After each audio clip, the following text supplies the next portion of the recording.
A Silent Voice. I like this anime not because of its romantic aspects that it has. It's also have a lot of bit of like drama or something along those lines there. And I watched this on Netflix and it was really enjoyable for me to watch it. And I had multiple languages. I'm more of a sub to watch, but with certain animes, I'll watch a dub when it has their movie counterparts. But yeah.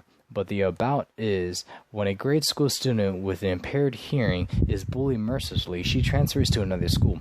Years later, one of her former tormentors set out to make amends. And like this, it really puts on death like with suicide and all that shit. Like this anime really defines if you really bully someone, they'll seem fine for how it is now, but like later on they might think about killing themselves and shit. That's what really happens in this anime. In this movie, can't say anime, it's a anime movie. Aha. But yeah, I was so shocked to see like the events happening so slowly, and it came to a happy conclusion. So Shoyoko, who was the girl that transferred to the middle school, that Shoya, that the boy, him being a real asshole to her for no apparent reason, because she really does need hearing aids and she can't hear shit, so he doesn't understand, he doesn't grasp the idea, maybe because he's a kid and he doesn't know any better. So yeah, he continues to bully her along with some of his classmates, pulling some jokes and thinking it wasn't like a big deal or anything, until he did like the final and last straw, which was to throw away her hearing aids. And I think he did that like 6 times, I think, correct me if I'm wrong about that, and it was just like really shitty on his part.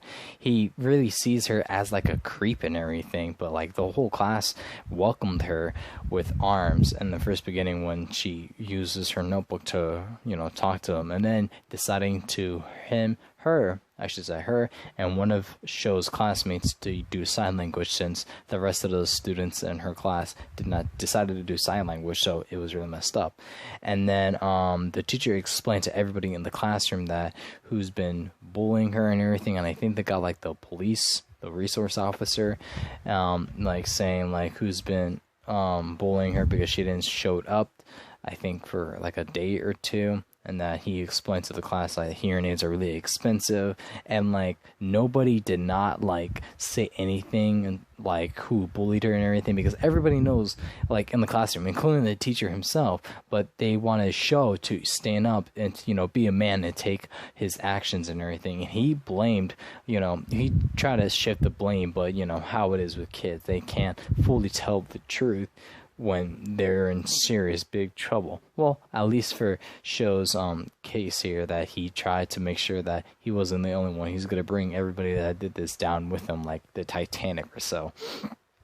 But yeah, Sho's mother decides to go visit Shoyuka's mom, pay for her hearing aids and everything, and Shoyuka's mother's been mad with Sho ever since like that, and like he been getting so much shit, bro. He been getting so much shit afterwards. And then Shoyuka transferred to another school, and then a couple years later, I should say maybe like 10 years or so, they're grown up and now and everything, and Shoyo wants to make amends for his sins. He wants to put the past behind. He wants to formally, like, properly apologizes to Shoyuko from all the shit that he gave her in middle school and everything. And there was a bit of conflict between him and her sister, and then with himself, thinking that why should he do this? And I think it was like in the beginning of the film, like he tried to kill himself, and like, man, he has so much to live for, but he decides to end his life there. But yeah, throughout this, he's trying to make, amends with Shoyuko just to put the past behind, hopefully that she forgives him and everything. But he meets a new friend that looks like Steven Universe for some reason. His friend gives me that type of vibe as well, and I love him being like a side character. I feel like his character was really funny. I really enjoyed watching his interactions with Shoyo and everybody else during his scenes and everything. But yeah, in high school, Shoyo has been, canceling people. So he's been the X on everybody's face, he normally does not pay attention to him. He's blocking out everything around him.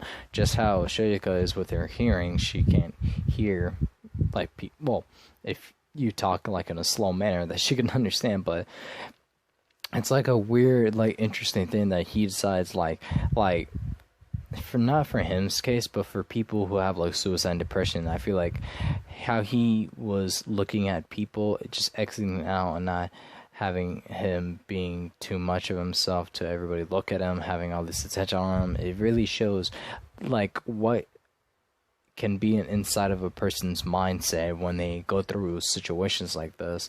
And it's like it gets some parts gets a little bit sad, but you know, some parts gets a little bit great and everything. With Show, you know, met his friend, the Steven Universe looking guy, and it was just fun seeing those two guys hang out with each other.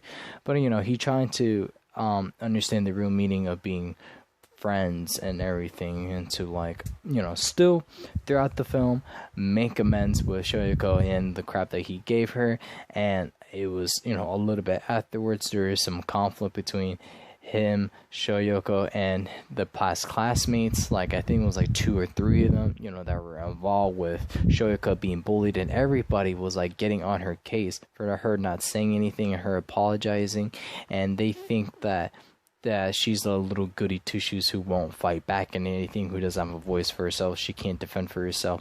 She literally got her ass kicked by one of her old classmates, and she did not do nothing. She just took it, and it was just like, wow, it was just really, really messed up. But you know, everything worked out perfectly in the end. And what was the most fucked up part, it was because of Shoyuko, her being all happy and joyful how she is. She tried to fucking kill herself nearly at the end of the fucking film. And I'm like, bro, you better not do it. I'm glad, because like, bro, I got so hyped when Shoyo rescued her, like, oh. But I thought he was dead too. I thought the film was gonna end something along those lines with Shoyo being dead, and then Shoyuko just, like, you know, actually regretting trying to kill herself because she let a person dearly that's close to her die because of her and her stupidness and everything. And yeah, everything again works out really well at the end of the film. I have no complaints about this.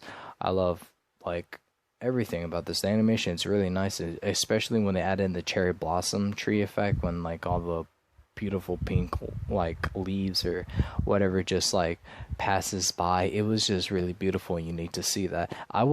And the characters, I really don't have any problem with them. The characters were just fine how they are, and you know, they're really unique in their own way, and they, you know, play their part in the film to make it all really nice and great. And I really wish there's like a second season, or not a second season, a second movie to to see more of Shoyo and Shoyuko relationship go further, because I feel like they're gonna date or something, you know. I just had that really good feeling. But you know, Shoyo at the end, he finally breaks his habit to exiting people, to now he actually listens to everybody, like, around him, like how he sees around the environment. He sees people's faces instead of X's anymore.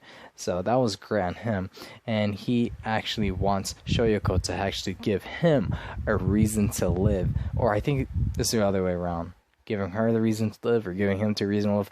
Anyways, like, to stop being depressed, because it really gets depressing and sad on some parts, and it is just like, it's kind of hard not to watch, but you gotta watch it, man. It serves the purpose for the narrative that it's trying to show you.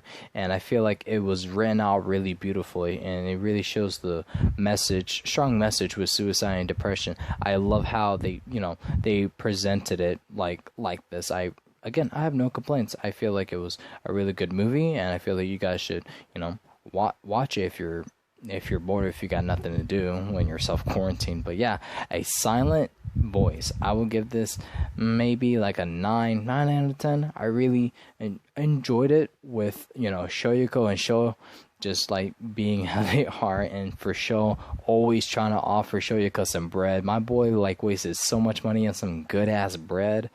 It was just really great. Shoyo being a really good guy, almost killing himself, which I really do not condone anybody to do that. But yeah, I really love the strong positive vibes from Shoyo's friends and everything, and the ending was really tear dropping for me. I almost cried when I finished the rest at the end, and it was just like, damn, it was just really powerful in my opinion. But yeah, let me know what you guys think about it down below in the comment section. If not, that's a-okay with me. And it was, ladies and gentlemen, my name is Ben Ghost, and I hope you have a wonderful morning, night, day, evening, whatever the occasion is. This has been a Slient Voice, a really great film, and yeah, later.